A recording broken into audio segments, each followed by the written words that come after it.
امریکہ کے شہر بوسٹن میں اس سال منعقد کی گئی میراتھن ریس میں پہلی دفعہ Pakistani passport holder, T V anchor اور صحافی محمد جنید نے حصہ لیا اور اس کے بعد لندن میراتھن 23 مارچ میں بھی شمولیت اختیار کی اور 27 میل کا فاصلہ 3 گھنٹے 25 منٹ میں طے کیا۔ ریس کی خاص بات پہلی دفعہ پاکستانی پاسپورٹ ہولڈر کا حصہ لینا تھا۔ محمد جنید ایک پاکستانی ٹی وی چینل پر کام کرتے ہیں۔ ان کے اعزاز میں ساؤتھ آل کے ریسٹورنٹ میں ڈنر کا اہتمام فاطمہ شفیع فاؤنڈیشن کے چیئرمین محمد اقبال نے کیا، جس میں کثیر تعداد میں لوکل کمیونٹی شامل ہوئی۔ یونائیٹڈ لائرز سوسائٹی کے بیرسٹر عارف اور چیئرمین محمد ندیم نے گفٹ پیش کیا۔ South east Sunday cricket league کے پریزیڈنٹ معاذ عالم نے پھولوں کا گلدستہ بھی پیش کیا۔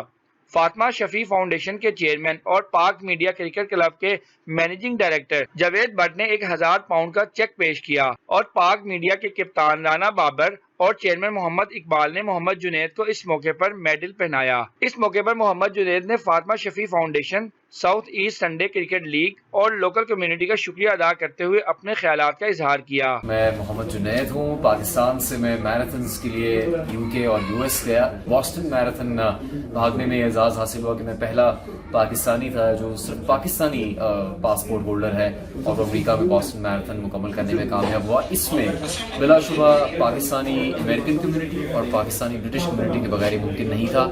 پیغام یہ ہے کہ زیادہ سے زیادہ پاکستانیوں کو لندن میراتھن میں شرکت کے مواقع فراہم کرنے کے لیے برٹش پاکستانی کمیونٹی نے اپنی کمٹمنٹ کا اظہار کیا ہے اور انہوں نے اپنے تعاون کا یقین دلایا ہے کہ وہ کسی بھی طرح کی جو مدد برطانیہ سے چاہیے ہوگی ایسے میراتھن رنرز کو پاکستان سے لندن میراتھن میں شرکت کا موقع دینے کے لیے اس میں وہ اپنا بھرپور کردار ادا کریں گے۔